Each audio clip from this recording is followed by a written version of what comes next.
대한민국에서 가장 뜨거운 감자, 아니 감자를 넘어선 성격이죠. 바로 강남 아파트입니다. 여러분은 강남 아파트 값을 보면 어떤 생각이 드시나요? 이건 말도 안 된다. 분명히 거품이다. 언젠가는 폭락할 것이다. 라고 외치는 분들이 정말 많습니다. 그런데 참 이상하죠. 그 언젠가는 도대체 언제 오는 걸까요? IMF 외환 위기 때도, 글로벌 금융 위기 때도, 그리고 최근의 고금리 폭풍 속에서도 강남은 잠시 주춤할 뿐 결국엔 비웃기라도 하듯 정고점을 돌파하며 하늘 높이 치솟았습니다. 이걸 단순히 사람들의 탐욕이나 투기 세력의 장난질로만 치부하기에는 뭔가 석연치 않습니다. 만약 이 모든 것이 우연이 아니라 수십 년에 걸쳐 정교하게 만들어진 난공불락의 요새 같은 구조적 설계 때문이라면 어떨까요? 오늘은 경제학적 분석을 넘어 역사와 지리, 그리고 인간의 본능이 얽히고 설켜 만들어진 강남 불패의 거대한 설계도를 하나씩 파헤쳐 보려고 합니다. 자, 안전벨트 꽉 매세요. 지금부터 우리가 사는 이 땅의 가장 지독하고도 정교한 자본의 성벽, 강남의 실체를 들여다보겠습니다. 먼저 시계를 1970년대로 한번 돌려보죠. 당시 강남은 그냥 허허벌판, 비만 오면 장화 없이는 못 다니는 진흙탕 밭이었습니다. 지금의 압구정 현대아파트 자리에 배추밭이 있었고 소가 밭을 갈던 시절이었죠. 그런데 박정희 정권은 왜 갑자기 이 쓸모없는 땅에 집착했을까요? 표면적인 이유는 인구 분산이었지만 그 속내는 훨씬 복잡했습니다.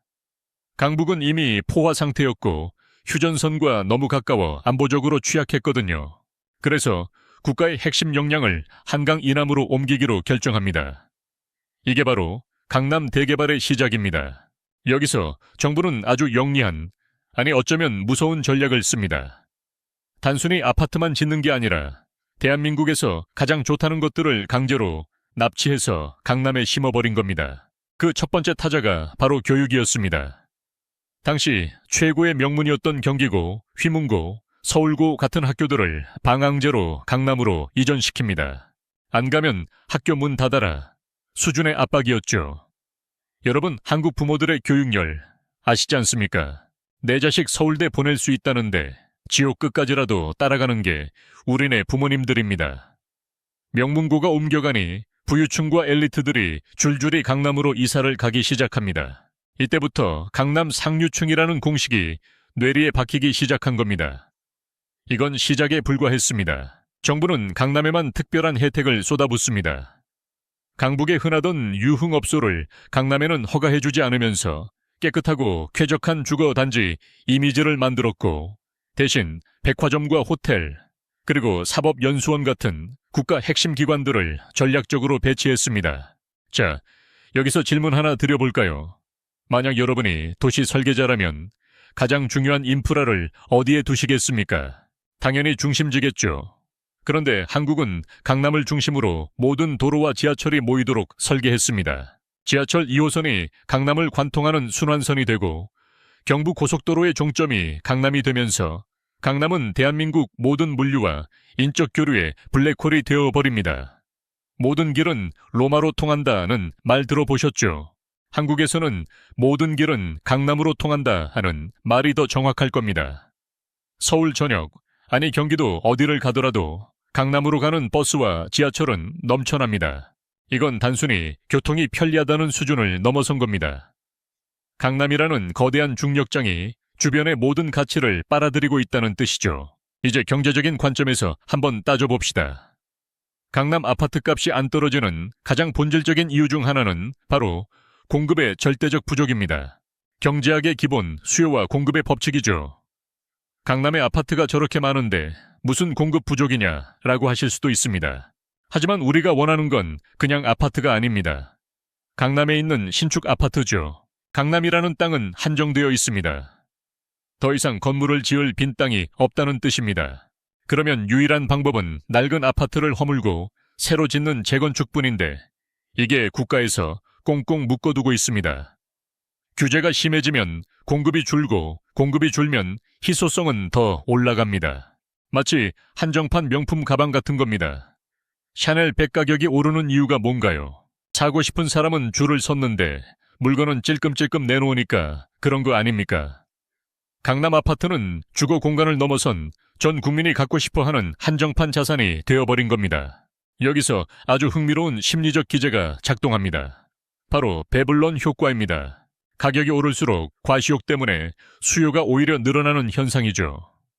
강남에 산다는 것은 이제 단순히 교통 좋은 곳에 산다는 의미가 아닙니다. 나는 대한민국 상위 1%다. 나는 이 치열한 경쟁 사회에서 승리했다라는 훈장과도 같습니다. 강남 아파트는 이제 집이 아니라 신분증입니다. 여러분, 신분증 가격이 좀 비싸다고 포기하시겠습니까? 아니죠. 어떻게든 손에 넣으려고 하겠죠. 이 심리가 강남 아파트 값의 하한선을 아주 단단하게 지탱하고 있습니다. 또한 강남은 대한민국에서 가장 질 좋은 일자리가 밀집된 곳입니다. GBD라고 불리는 테헤란로 일대를 보세요. 굴지의 대기업, IT 유니콘 기업, 금융권 본사들이 다 여기 모여 있습니다.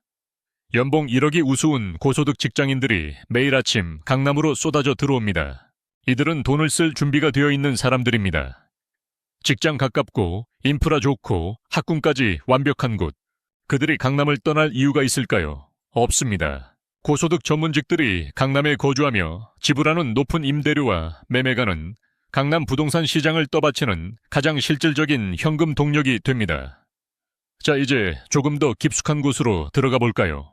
강남 아파트가 절대 무너질 수 없는 진짜 무서운 설계는 바로 금융 시스템과의 결탁에 있습니다. 대한민국 가계자산의 70% 이상이 부동산에 묶여 있다는 사실 잘 아실 겁니다. 그리고 그 부동산의 정점에 강남이 있죠. 만약 강남 아파트 값이 50%, 70% 폭락한다고 가정해 봅시다. 어떤 일이 벌어질까요? 단순히 강남 집주인들만 망하는 게 아닙니다. 이들에게 수조 원의 대출을 해준 은행들이 줄파산할 것이고 이는 곧 국가 경제의 붕괴로 이어집니다. 정부 입장에서도 강남 아파트 값은 뜨거운 감자입니다.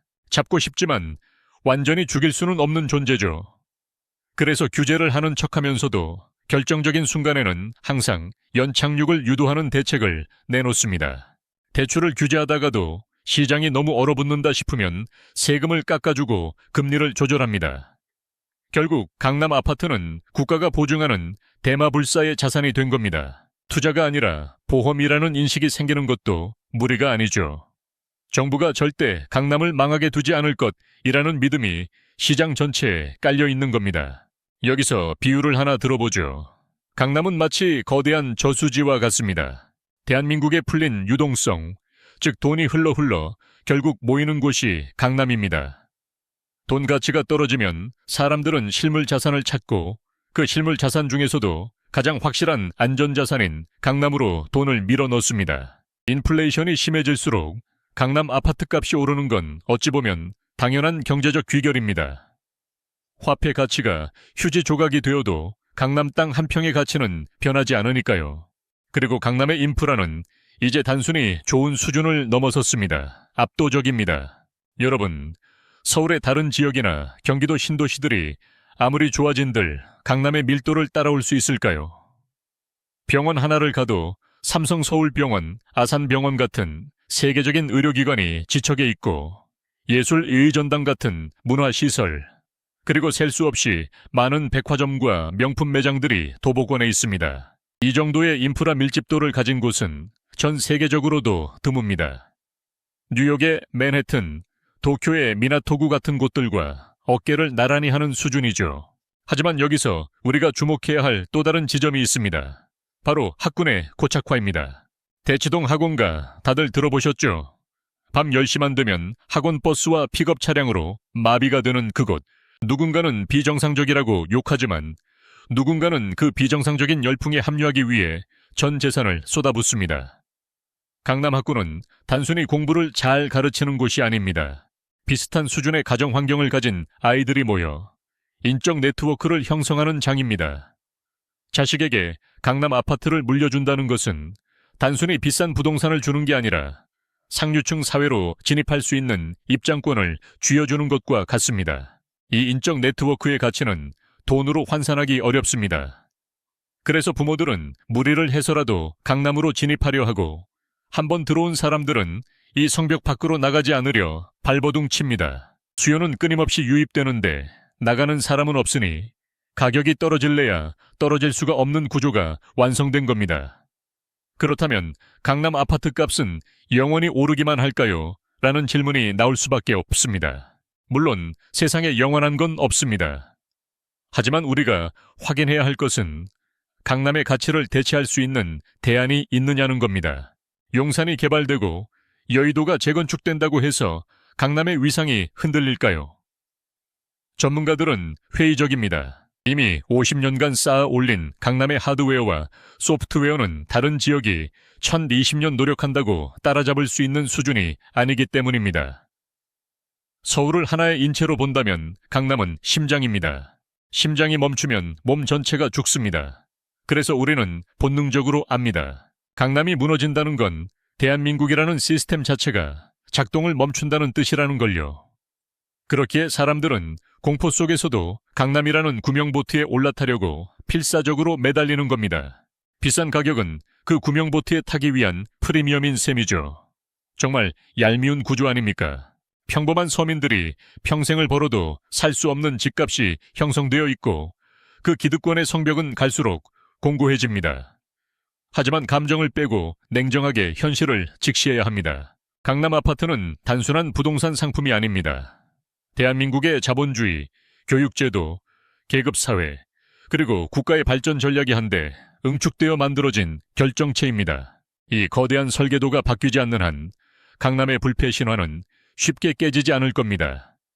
자, 이제 정리를 좀 해볼까요? 강남 아파트 값이 떨어질 수 없는 구조적 설계, 그 핵심은 세 가지로 요약됩니다. 첫째, 국가 주도의 전략적 몰아주기로 완성된 대체 불가능한 인프라. 둘째, 공급을 억제하고 희소성을 극대화하는 정책적 병목 현상. 셋째, 신분 상승의 욕망과 안전자산 선호가 결합한 심리적 철옹성. 이 세 가지 기둥이 강남이라는 성을 떠받치고 있습니다. 어떤 분들은 이 대본을 들으며 박탈감을 느끼실지도 모르겠습니다. 결국 가진 자들의 리그구나 싶으시겠죠. 하지만 이 구조를 이해하는 것은 매우 중요합니다. 세상이 어떻게 돌아가는지, 왜 특정 지역의 가치가 이토록 견고한지를 알아야 그 다음 전략을 세울 수 있기 때문입니다.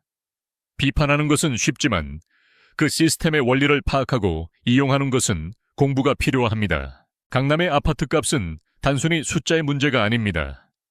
그것은 대한민국이 지난 50년간 달려온 방향이자 우리 사회가 무엇을 가장 가치 있게 여기는지를 보여주는 씁쓸한 거울이기도 합니다. 과연 앞으로의 50년도 지금과 같을까요? 아니면 이 공고한 설계도에 예상치 못한 균열이 생길까요? 판단은 여러분의 몫입니다.